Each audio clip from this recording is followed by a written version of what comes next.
चलिए फिर लेक्चर को स्टार्ट करते हैं।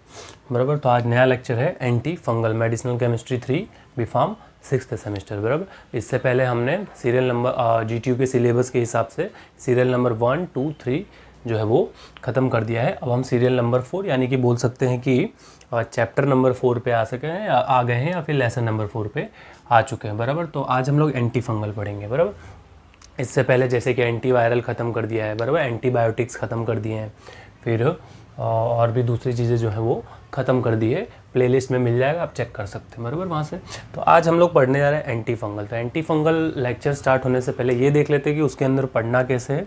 बराबर, उसका सीरियल नंबर देख लेते हैं कि हम उसके अंदर कैसे फ्लो में जाएंगे। बराबर, तो पहले हम उसका इंट्रोडक्शन पढ़ेंगे।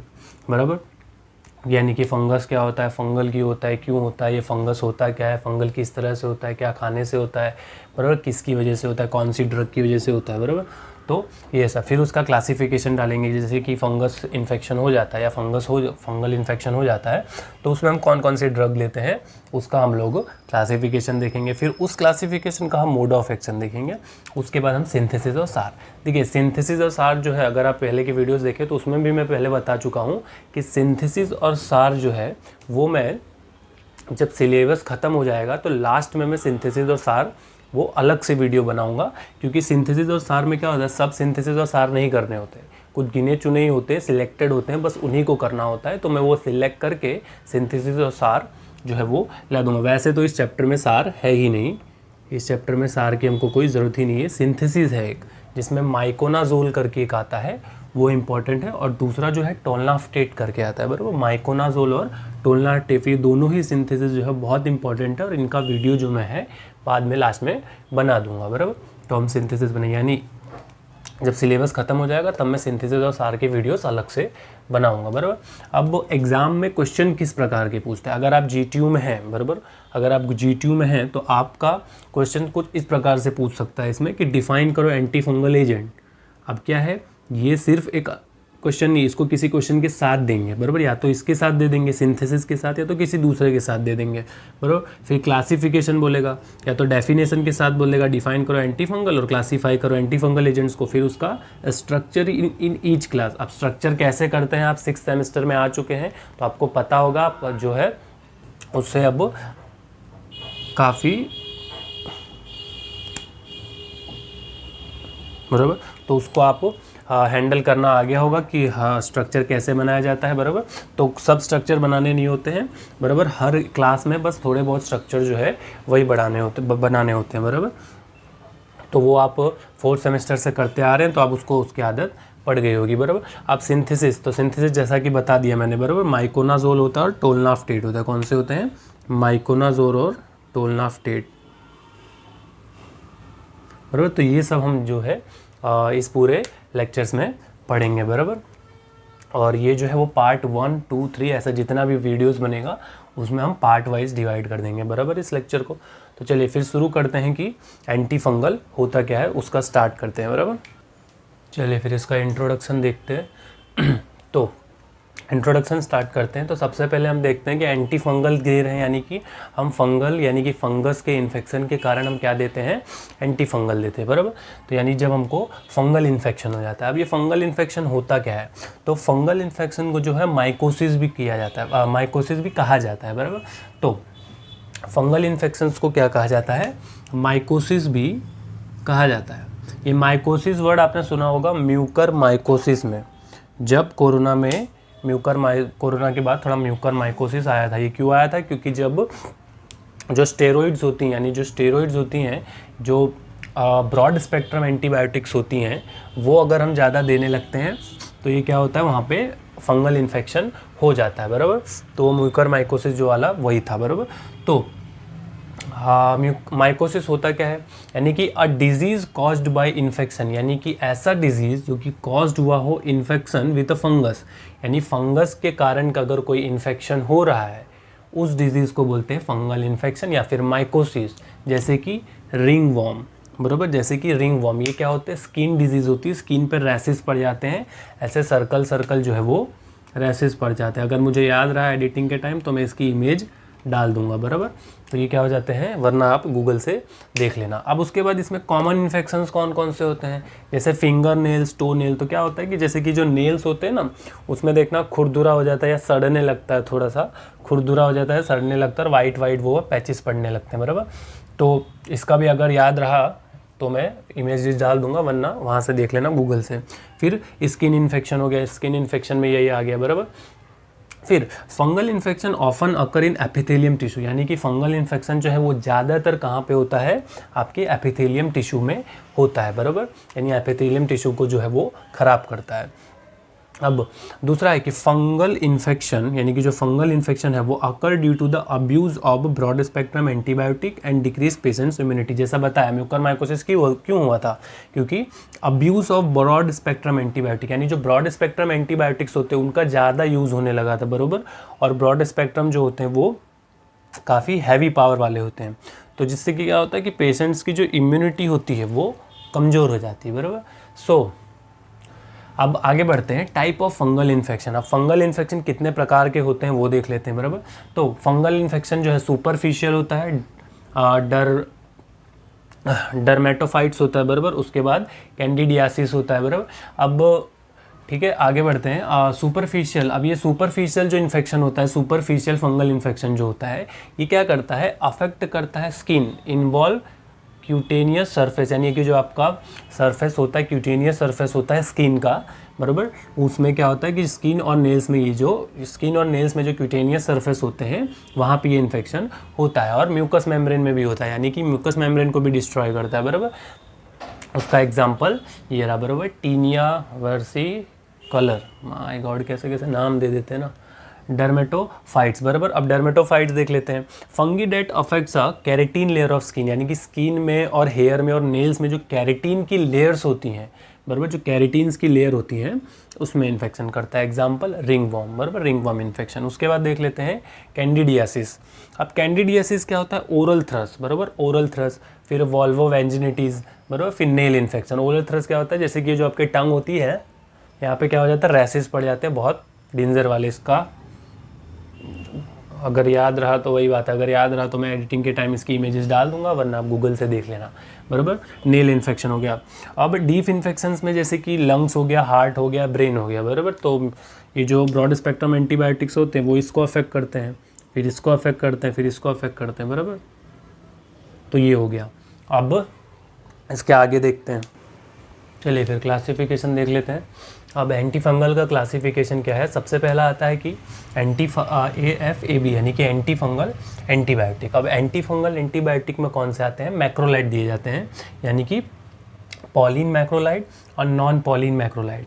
अब उसके बाद इसमें कौन से, तो दो तरह होते हैं, एक सिस्टेमिक होता है, एक टॉपिकल होता है। और हाँ, एक और चीज़ ध्यान रखना कि अब अगर किसी और बोर्ड से हैं तो पता नहीं, लेकिन अगर GTU के बोर्ड से हैं तो कभी कभी क्या करता है, सिर्फ ये सिस्टमिक वाले जितने भी होते हैं ना, इनके ऊपर अलग से क्वेश्चन पूछ लेता है। कभी सिर्फ टॉपिकल वाले जो होते हैं इनके ऊपर अलग से क्वेश्चन पूछता है।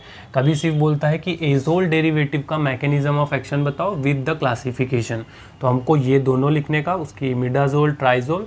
फिर कभी कभी क्या होता है, सिर्फ टॉपिकल्स के बारे में पूछता है कि टॉपिकल ड्रग कौन कौन सी होती है एंटी फंगल में, या फिर सिस्टमिक ड्रग कौन कौन सी होती है एंटी फंगल में। या तो फिर बोल देगा एंटी फंगल एंटीबायोटिक बताओ, या तो फिर बोल देगा सिंथेटिक एंटी फंगल एजेंट बताओ, बराबर। तो ये पूरा मिस नहीं करने का, इसमें पूरा अच्छे से प्रॉपर कर लेने का, क्योंकि इसमें ट्विस्ट करते हैं क्वेश्चन, बराबर। कभी कभी क्या सिर्फ थर्ड पूछता है कि टारगेटिंग स्क्वालिन एपोक्सिडेज, एक एंजाइम होता है जिसकी वजह से इसको क्या करते हैं हम लोग, इसी पे टारगेट करते हैं, बराबर, इसको रोकते हैं। तो वो सब क्या होता है अभी हम मैकेनिज्म ऑफ एक्शन पे पढ़ेंगे, यानी कि इसमें कुछ मिस नहीं करने का, इसको पूरा क्लियर कर लेने का, बराबर। सो एंड दूसरे पे आते हैं कि एजोल डेरिवेटिव्स, यानी कि उसमें क्या होते हैं, एजोल डेरिवेटिव्स होते हैं, जिसको सिंथेटिक एंटी फंगल एजेंट्स भी बोलते हैं। उसमें कौन सा आता है, उसमें इमिडाजोल्स आता है, ट्राइजोल्स आते हैं, बराबर। इमिडाजोल्स में टॉपिकल में आता है क्लोट्रिमाजोल, हाँ सही स्पेलिंग, बराबर। क्लोट्रिमाजोल आता है, इकोनाजोल आता है, माइकोनाजोल आता है, ऑक्सीकोनाजोल आता है। तो इसका तो आपको ऐसे ही लर्न हो जाएगा, बराबर। इसमें खाली इकोनाजोल, इसमें MI, इसमें ऑक्सी, बराबर, इसमें कीटो। तो सिस्टमिक में कौन सा आता है, कीटोनो। फिर ट्राइजोल्स में आते हैं, इसमें सिस्टमिक, तो इसमें कौन सा, इट्राकोनाजोल, फ्लूकोनाजोल, वोरिकोनाजोल, बराबर, ये हो गया। अब तीसरा आता है कि antifungal agents targeting squalene epoxidase, इसको हम टारगेट करते हैं क्योंकि ये जो है वो रोल प्ले करता है फंगस के ग्रोथ में, तो हम इसको टारगेट करते हैं। अभी मैकेनिज्म ऑफ एक्शन देखेंगे तब बताऊंगा क्लियरिटी से, बराबर। अब इसमें कौन सा आता है, टर्बिनाफाइन आता है, नेफ्टीफाइन आता है और ब्यूटेनाफाइन आता है, बराबर। तो इसको आप फाइन से याद कर सकते हैं। अब आता है मिससेलिनस में, तो मिससेलिनस में टोलनाफ्टेप आता है, अनडिसाइलिनिक एसिड आता है, बेंजोइक एसिड आता है, सोडियम थियोल, ये जो है इसके ऊपर सिंथेसिस पूछते हैं। इसका एक दूसरा भाई भी है टोलनाफ्टेट और फ्लूकोनाजोलिन, इसका एक, इसके साथ एक और कोई आता है, अभी याद नहीं आ रहा है, टोलनाफ्टेट था और एक और कोई था,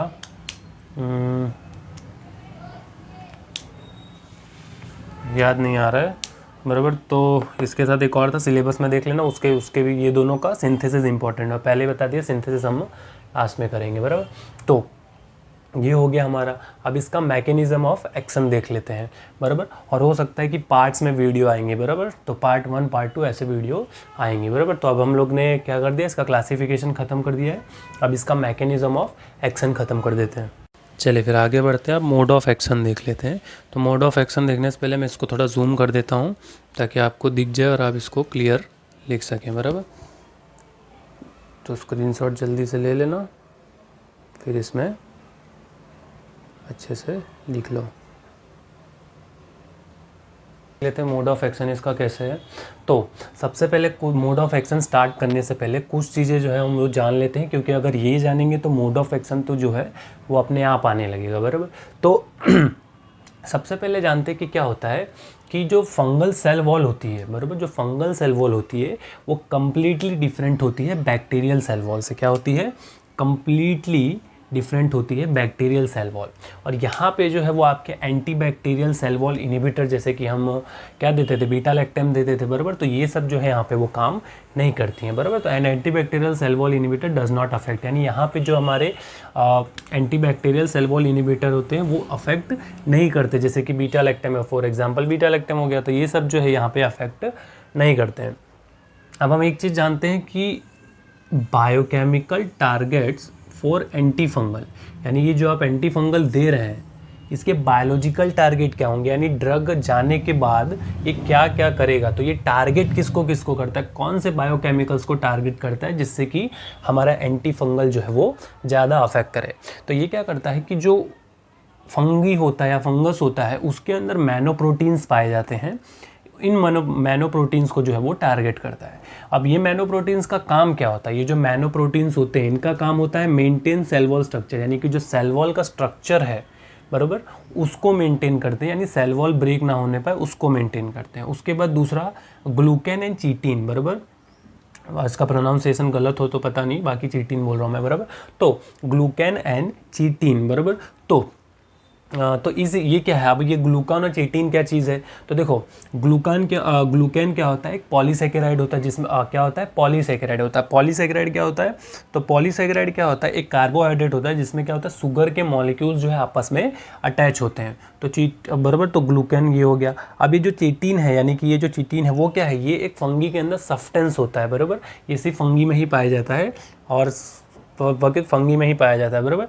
अब ग्लूकेन और चीटीन, तो ये जो ग्लूकेन है वो क्या है, इज़ अ पॉलीसेकेराइड, यानी कि इनका एक कॉम्प्लेक्स होता है, ये दोनों क्या होते हैं, एक कॉम्प्लेक्स होते हैं, ये दोनों अटैच होते हैं, चीटीन और ये जो ग्लूकोन की ब्रांच होती है, ग्लूकेन की ब्रांच होती है, वो आपस में क्या होते हैं, कोवेलेंटली बॉन्डेड होते हैं, यानी अटैच होते हैं, कोवेलेंट बॉन्ड से अटैच होते हैं। और ये क्या करते हैं, that makes fungal cell wall, और ये क्या क्रिएट करते हैं, फंगल सेल वॉल को क्रिएट करते हैं, यानी ये क्या करते हैं, मेक्स फंगल सेल वॉल, बराबर। यानी कि ये ग्लूकान, यानी ग्लूकान का पॉलीसेकेराइड और ये चीटीन जो है वो आपस में कोवेलेंटली बॉन्ड होके एक फंगल सेल वॉल क्रिएट करते हैं।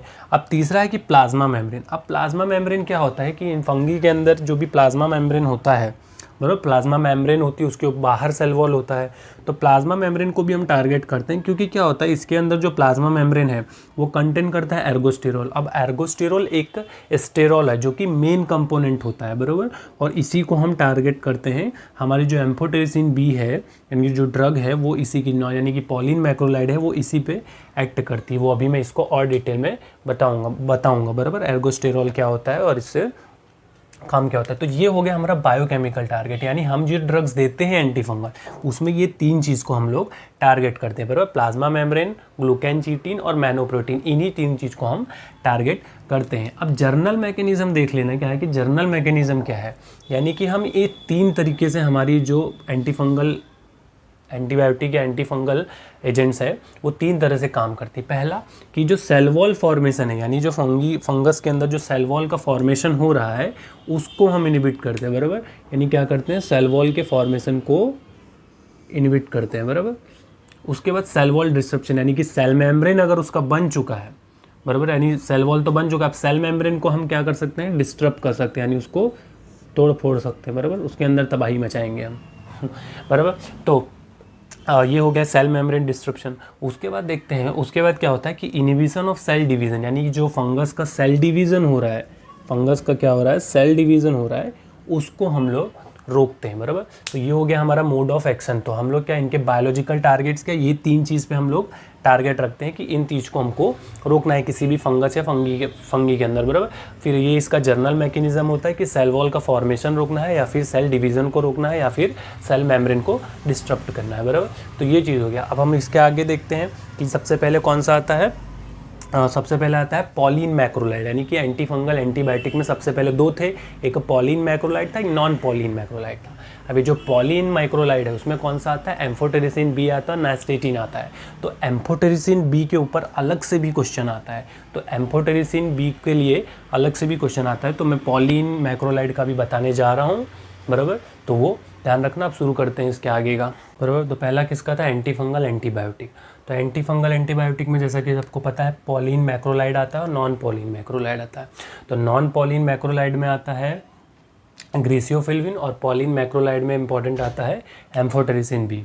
तो सबसे पहले जानते हैं कि पॉलिन मैक्रोलाइड क्या होता है, बराबर। तो पॉलिन मैक्रोलाइड क्या होता है, देखिए पॉलिन समझिए पहले और मैक्रोलाइड। तो मैक्रोलाइड तो हमको पता है कि क्या होते हैं, ये एंटीबायोटिक्स होती है जो कि हमको एक्टिनोमाइसिट बैक्टीरिया से मिलती थी। अगर आपने एंटीबायोटिक पढ़ा होगा मैक्रोलाइड तो हमको वहाँ पे पता था कि एक्टिनोमाइसिट बैक्टीरिया से ये डिराइव होते हैं, यानी वहाँ से हमको ये एंटीबायोटिक्स मिलती थी। और क्या होता था इनके अंदर, ये क्या होता था, इनकी जो स्ट्रक्चर होता था उसके अंदर बड़े लैक्टोन रिंग होते थे। कौन से, 14, 15, 16 मेंबर्ड रिंग होते थे। तो ये हो गया मैक्रोलाइड, बराबर। अब पॉलिन क्या होता है, तो देखो अब molecule which conjugated double bond, यानी क्या होता है, ये पॉलिन मैक्रोलाइड में पूरा क्या होता है कि डबल बॉन्ड्स होते हैं, यानी कि एक के बाद जो है वो ऐसे डबल बॉन्ड्स होते हैं, बराबर। पॉलिन मैक्रोलाइड में ऐसे डबल बॉन्ड्स होते हैं विथ लार्ज लैक्टेम रिंग, बराबर। यानी लैक्टेम यानी कि लार्ज लैक्टेम रिंग जो होती है इसमें, लैक्टोन रिंग होगा, लैक्टेम नहीं, लैक्टोन, बराबर। जो लार्ज लैक्टोन रिंग होती है इसमें, ये चेक कर लेना लैक्टोन है कि लैक्टम है, बराबर। तो लार्ज लैक्टोन रिंग जो होती है इसमें वो क्या होता है, डबल बॉन्ड जो है उस किसके साथ, यानी जो पॉलिन होते हैं वो भी क्या होता है, एक स्ट्रक्चर होता है, बराबर। एक मॉलिक्यूल होता है, स्ट्रक्चर होता है, और मैक्रोलाइड, ये दोनों क्या अटैच होते हैं, बराबर। तो इसीलिए उनका पूरा नाम होता है पॉलिन मैक्रोलाइड। मैक्रोलाइड क्या है पता चल गया, पॉलिन क्या है पता चल गया, बराबर। यानी क्या होता है, पॉलिन मतलब डबल स्ट्रक्चर होता है, बराबर, और फिर लैक्टोन रिंग के साथ अटैच हो जाते हैं, इसलिए इनको बोलते हैं पॉलिन मैक्रोलाइड, बराबर। अब ये क्या करते हैं, हमने वो 3 मैकेनिज्म बताई थी, तो उसमें से ये सेल मेम्ब्रेन का डिस्ट्रप्शन करते हैं, क्या करते हैं, सेल मेम्ब्रेन का डिस्ट्रप्शन करते हैं। अब देख लेते हैं एम्फोटेरिसिन बी। तो पॉलिन मैक्रोलाइड में कौन सी आती है, एम्फोटेरिसिन बी आती है। अब एम्फोटेरिसिन बी जान लेते हैं। एम्फोटेरिसिन बी क्या होती है कि एम्फोटेरिसिन बी इज एम्फोटेरिक यानी वो जो रिएक्ट करे एसिड के साथ भी, बेस के साथ भी। अब क्या है, एम्फोटेरिसिन बी क्या है, एक amphotericin B is amphoteric polyene macrolide. तो आपको पता चल गया पॉलिन मतलब क्या, कंटेनिंग 7, मतलब एक के बाद जो डबल बॉन्ड है, तो कंटेनिंग 7 डबल बॉन्ड, तो वो क्या हो गया पॉलिन। और मैक्रोलाइड क्या होगा, लार्ज लैक्टोन, बराबर, लैक्टोन था।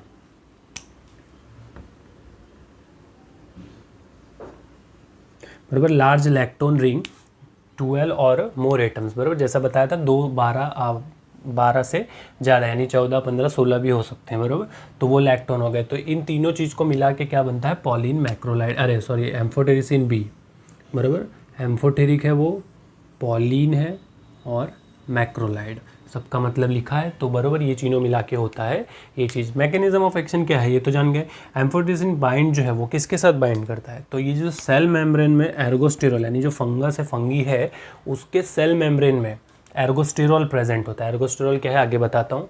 एर्गोस्टेरॉल प्रेजेंट होता है, उसके साथ क्या करता है हमारा एम्फोटेरिसिन बी जो है वो बाइंड करता है। फिर ये क्या करता है, बाइंड होने के बाद क्या करता है, अपना काम खत्म करता है और क्या करता है, leads to the formation of pores, यानी कि ये क्या कर देता है, फॉर्मेशन कर देता है पोर्स का। पोर्स क्या, यानी कि जो चैनल्स होते हैं उनके बीच में पोर्स हो जाता है, बराबर। यानी कि जो आपका ट्रांस मेम्ब्रेन चैनल होता है, ट्रांस मेम्ब्रेन यानी जिसमें मेम्ब्रेन से यानी कि वो मेम्ब्रेन जहाँ से आयन चैनल यानी आयंस जो है यहाँ से वहाँ जाते हैं, बराबर। जैसे कि ये गेट है तो यहाँ से इसमें जाएंगे, यानी कि एक्स्ट्रा सेलुलर इंट्रासेलुलर समझ सकते हैं, यहाँ से यहाँ जा रहे हैं। तो ये क्या करता है, एर्गोस्टेरॉल जो है एक क्या करता है वहाँ पे, अभी आगे बताऊँगा एर्गोस्टेरॉल क्या है, बराबर। तो वो एर्गोस्टेरॉल जो है वो क्या करता है, पोर्स को कॉज करता है। लेकिन हमारी जो ड्रग है वो एर्गोस्टेरॉल के साथ बाइंड हो जाती है और फंगल सेल मेम्ब्रेन के अंदर, बराबर। और ये क्या करता है, leads to the formation of pores, क्या कर देता है, फॉर्मेशन ऑफ पोर्स, यानी कि जो पोर्स है उनको भर देता है और आयन लीकेज को रोक देता है, बराबर। आयन लीकेज को रोक देता है अल्टीमेटली फंगल सेल डेथ, जिससे कि फंगल सेल डेथ हो जाती है। यानी एर्गोस्टेरॉल देखो, एर्गोस्टेरॉल यानी क्या, सबसे पहले स्टेरॉल समझो। स्टेरॉल क्या होता है, स्टेरॉल मतलब एक कंपाउंड्स होता है, यानी कि बायोमोलिक्यूल कंपाउंड होता है, जिसमें क्या होता है कि रेगुलेट करते हैं बायोलॉजिकल प्रोसेस, यानी जो बायोलॉजिकल सेल के अंदर जो प्रोसेस हो रही है उसको बोलते हैं बायोलॉजिकल प्रोसेस, बराबर। यानी सेल के अंदर की ये क्या करते हैं, रेगुलेट करते हैं बायोलॉजिकल प्रोसेस को। अब ये पूरा एर्गोस्टेरॉल काम क्या करता है, बराबर। स्टेरॉल मतलब तो समझ जाए, क्या करते हैं, बायोलॉजिकल प्रोसेस, यानी कि जो सेल के अंदर बायोलॉजिकल प्रोसेस हो रही है उसको क्या रेगुलेट करते हैं, तो वो स्टेरॉल हो गए, बराबर। ये कंपाउंड्स होते हैं, इनका स्ट्रक्चर होता है, फिर वो दूसरे स्ट्रक्चर से बाइंड होकर अपना प्रोसेस स्टार्ट करते हैं, तो वैसे ही एर्गोस्टेरॉल है। तो एर्गोस्टेरॉल क्या करता है, मेंटेन करता है सेल मेम्ब्रेन इंटीग्रिटी, यानी कि फंगस के अंदर ये जो एर्गोस्टेरॉल, जैसे कि कोलेस्ट्रॉल होता है, जैसे कि मैमेलियन सेल मेम्ब्रेन में क्या होता है, मैमेलियन में कोलेस्ट्रॉल होता है। अभी कोलेस्ट्रॉल क्या करता है, हार्मोन्स को बनाने में मदद करता है, विटामिन के को मतलब दूसरे विटामिन बनाने में हेल्प होती है, बराबर। तो वो उसकी इंटीग्रिटी को मेंटेन करता है। अब ये जो है एर्गोस्टेरॉल वो मेंटेन करता है सेल मेम्ब्रेन इंटीग्रिटी, यानी कि जो फंगस का सेल मेम्ब्रेन है उसकी इंटीग्रिटी को मेंटेन करता है। इंटीग्रिटी मतलब complete membrane in perfect condition, यानी कि उसका जो सेल मेम्ब्रेन है वो परफेक्ट कंडीशन में रहे, उसमें कुछ खराबी ना आए, इसके लिए एर्गोस्टेरॉल उसको मेंटेन करता है, बराबर। अब दूसरा कि ergosterol causing cell membrane become leaky, यानी कि आपका जो सेल मेम्ब्रेन है वो उसका तो अच्छा रखेगा, लेकिन जो सामने वाला यानी कि जो ह्यूमन होस्ट का है उसका क्या वीकम लीकी, यानी क्या कमज़ोर बना देगा, बराबर। कमज़ोर बना देगा, उसमें पोर्स बना देगा, बराबर। तो जिससे कि आयन चैनल जो है वो लीकेज हो जाता है। फिर क्या होता है, a component in the fungal cell membrane forming transmembrane, यानी कि क्या होता है कि ये जो एर्गोस्टेरॉल है वो क्या है, एक कंपोनेंट है, किसमें, फंगल सेल मेम्ब्रेन में। किसमें कंपोनेंट है, एक फंगल सेल मेम्ब्रेन में एर्गोस्टेरॉल एक कंपोनेंट है, फॉर्मिंग ट्रांस मेम्ब्रेन, जो यहाँ मैं बता रहा था वो यहाँ है, बराबर। यानी कि फंगल सेल मेम्ब्रेन में ही ये एर्गोस्टेरॉल एक कंपोनेंट होता है जो कि क्या करता है, ट्रांस मेम्ब्रेन और पोर्स को फॉर्म करता है। क्या करता है, फॉर्म करता है, किसको, ट्रांस मेम्ब्रेन और पोर्स। ट्रांस मेम्ब्रेन यानी कि ऐसा जो मेम्ब्रेन जो यहाँ से चीज़ों को यहाँ ले जाता हो। तो कोई भी चीज़ तो अपने ECF से ICF में जा नहीं ECF यानी एक्स्ट्रा सेलुलर फ्लूइड से इंट्रा सेलुलर फ्लूइड सेल के अंदर तो जा नहीं सकती है। सेल को जाने के लिए वो मेम्ब्रेन जो है यहाँ पे होती है, वो चेक करती है कि कौन सी चीज़ भेजने जैसी है, कौन सी नहीं। तो ये क्या करता है, उसमें ट्रांस मेम्ब्रेन बना देता है, मतलब अलग से एक बना देता है जिसमें कि पोर्स हो जाते हैं और जो है वो अब कोई भी जो है टॉक्सिक जो है वो अंदर चला जाता है, बराबर। सेल के अंदर जो है जाना शुरू हो जाते हैं। फिर ये क्या करता है, अल्टर कर देता है permeability of a cell membrane, यानी वही बोला ना कि जो परमिबिलिटी यानी कि परमिएट कर सके, पेनिट्रेट कर सके, यहाँ से वहाँ जा सके, तो उसको क्या कर देता है आपका एर्गोस्टेरॉल, ये क्या करता है, उसका अल्टर कर देता है, यानी अल्टर मतलब चेंज कर देता है, बराबर, सेल मेम्ब्रेन लिए। और जिसकी वजह से क्या होता है, यानी पोर्स का फॉर्मेशन होने की वजह से और परमेबिलिटी चेंज होने की वजह से क्या होता है, leading to the leakage of the intracellular ion, यानी कि जो आपका इंट्रासेलुलर आयंस होता है, बराबर, जो ICF में आयंस होते हैं, इंट्रासेलुलर आयंस होते हैं, जैसे कि ये क्या होते हैं, इनके चैनल्स होते हैं, जैसे कि potassium sodium, potassium channel, sodium channel, chlorine channel, ये सब क्या होते हैं, चैनल्स होते हैं। तो वहाँ पे क्या होता है, इंट्रासेलुलर आयंस होते हैं, बराबर। उस चैनल में आयंस होते हैं और उन आयंस का लीकेज हो जाता है, बराबर। और लीकेज होने की वजह से आपका जो है डिफरेंट काइंड की प्रॉब्लम्स क्रिएट होनी शुरू हो जाती हैं। तो ये सब किसकी वजह से हो रहा है, एर्गोस्टिरोल की वजह से हो रहा है। तो हम उसी को क्या करते हैं, हमारा जो एम्फोटेरेसिन बी है उसी एर्गोस्टिरोल के साथ बाइंड हो जाता है फंगल सेल मेम्ब्रेन के अंदर, जिससे क्या होता है, which leads to the formation of pores. फिर वो जो है वो ये सब क्रियाक्रम अपना नहीं कर पाता है और हमारा जो एम्फोटेरेसिन है वो पोर्स को बंद कर देता है, आयंस के लीकेज को रोक देता है और हमारा जो काम होता है वो चलता रहता है, बराबर। तो इसके बाद इसके साथ एक नियास्टिटिन आता है, उसका मैकेनिज्म ऑफ एक्शन जो है इसके साथ सेम है। अब इसके बाद आता है नॉन पॉलीन मैक्रोलाइड। तो जो पॉलीन है उसका उल्टा, यानी कि ये पॉलीन मैक्रोलाइड है और वो नॉन पॉलीन, यानी ये वो पॉलीन मैक्रोलाइड नहीं है, बराबर। तो नॉन पॉलीन है। तो अब उसमें कौन सा आता है, उसमें आता है आपका ग्रेसियोफिल्विन। तो अब ग्रेसियोफिल्विन का मैकेनिज्म ऑफ एक्शन देख लेते हैं। ग्रेसियोफिल्विन क्या है कि जैसे कि ग्रेसियोफिल्विन में क्या होता है कि ग्रेसियोफिल्विन जो है वो सबसे पहले ये जानते हैं कि ट्यूबुलिन और मिटोटिक स्प्लिंडल क्या होते हैं। तो ट्यूबुलिन क्या होता है, एक प्रोटीन होता है, बराबर। जैसे कि हमने पढ़ा था, चलो ट्यूबुलिन होता है। ट्यूबुलिन क्या है, ट्यूबुलिन एक प्रोटीन होता है, serve as a skeletal system for living cells. यानी कि जो लिविंग सेल्स होता है, लिविंग सेल का जो स्ट्रक्चर होता है, जैसे कि हमारे अंदर क्या है, स्केलेटल सिस्टम है ना, हड्डियां हैं तो हमको एक आकार दे रही है ना, एक प्रोवाइड कर रही है ना स्ट्रक्चर। वैसे ही लिविंग सेल्स को भी एक स्ट्रक्चर प्रोवाइड करने के लिए, यानी एक स्केलेटल सिस्टम प्रोवाइड करने के लिए एक प्रोटीन होता है, तो वो ये ट्यूबुलिन होता है। ट्यूबुलिन क्या करता है, सर्व करता है as a skeletal system for living cells, बराबर। तो जो होते हैं फंगस के अंदर सेल्स, उसके अंदर ये ट्यूबुलिन होता है जो कि उसको एक क्या करता है, स्ट्रक्चर प्रोवाइड करता है। अब मिटोटिक स्प्लिंडल, ये क्या होता है, मिटोटिक स्प्लिंडल इज अ स्ट्रक्चर, बराबर। ये क्या, मिटोटिक स्प्लिंडल जो होते हैं वो एक स्ट्रक्चर होते हैं जो कि कब बनते हैं, ड्यूरिंग सेल डिवीजन है, जब सेल डिवीज़न हो रहा होता है, सेल डिवीज़न एंड सेपरेट्स। क्या होता है कि मिटोटिक स्प्लेंडर जो होता है वो एक स्ट्रक्चर होता है that forms during cell division, बराबर। यानी कि जब सेल डिवीज़न हो रहा है तब ये मिटोटिक स्प्लिंडल बनता है एंड सेपरेट्स डुप्लीकेट क्रोमोसोम। और ये क्या करता है, सेपरेट करता है डुप्लीकेट क्रोमोसोम को, बराबर। यानी कि फिर ये जो डुप्लीकेट क्रोमोसोम्स होते हैं वो क्या होगा, ये जो है सेल डिवीज़न, मिटोटिक स्प्लेंडर यानी कि सेल डिवीज़न जब होता है तब ये स्ट्रक्चर जो है फॉर्म होता है। यानी कि ये स्ट्रक्चर फॉर्म हुआ, अब ये स्ट्रक्चर फॉर्म हुआ तो वो अपने डिवीज़न करते रहेंगे तो उनका ग्रोथ होता जाएगा। यानी कि जो अच्छे सेल्स हैं उनको बार बार किल करके ख़राब वाले सेल्स जो है वो इन्फेक्शन पहुंचाते रहेंगे।